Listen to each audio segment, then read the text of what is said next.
Maribor ima na Kitajskem že 2 pobrateni mesti in 8 partnerskih. Po besedah mariborskega župana je zdaj mesto med bolj prepoznavnimi slovenskimi mesti na Kitajskem. Mesto Nančang pa je eno od srednjih mest kitajske province. Mesto Nančang je zainteresirano za letalsko povezavo z Mariborom in tudi provinca, glavno mesto province. Pripravljeno je zato je v svoj proračun že tudi uvrstilo subvencije za lete, za 3 leta.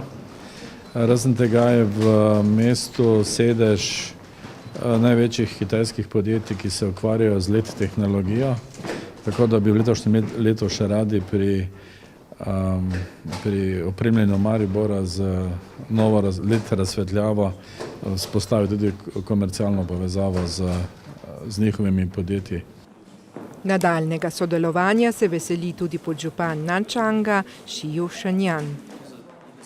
我是来自中国这个特大城市南昌市市政府啊，我姓邱啊，是这个城市的副市长。 Prihajam iz Nančanga, kjer sem podžupan.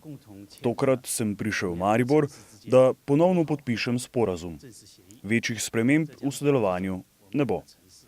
Nadaljevalo se bo sodelovanje v izobraževanju, turizmu, gospodarstvu. Ta vez, ki je bila do sedaj vzpostavljena in že deluje, pa se bo samo še poglabljala.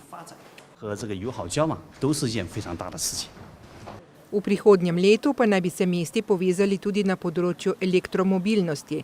V Nančangu je namreč več podjetij, ki izdelujejo manjše električne avtomobile. Mesto pa tudi gradi veliko sejemsko središče, kjer bi želeli Mariboru in Sloveniji za 3 leta dati brezplačen najem površino 5000 kvadratnih metrov, kjer bi lahko plasirali slovenske izdelke na Kitajskem. In zakaj prav Maribor in mariborsko letališče? Po besedah župana se mesto in provinca, v kateri je, želi povezati z Evropo, tako da vidi v širitvi mariborskega letališča veliko priložnost. 这个斯洛文尼亚，它是包括马里多尔这个在全国是第2大城市，它 Pozicija Maribora znotraj Slovenije je zelo pomembna, ker je Maribor drugo največje mesto. Tudi položaj Slovenije je zelo pomemben in strateški glede na Evropo. Tudi Nančang je v svoji provinciji osrednje mesto, zato je dobro, da si mesti podata roko. Kar se tiče letalskih linij, so se nekatere odločitve sprejele že v preteklosti, zdaj se samo še poglablja. Namen tega obiska je namreč, da se stvari samo še poglobijo in dejansko v čim hitrejšem času pride do realizacije vzpostavitve linij. 我们会进一步落实我们的航班，落实我们去年第1轮谈判、第1轮交往中以及今天正式协议中的相关的这个确定的事项。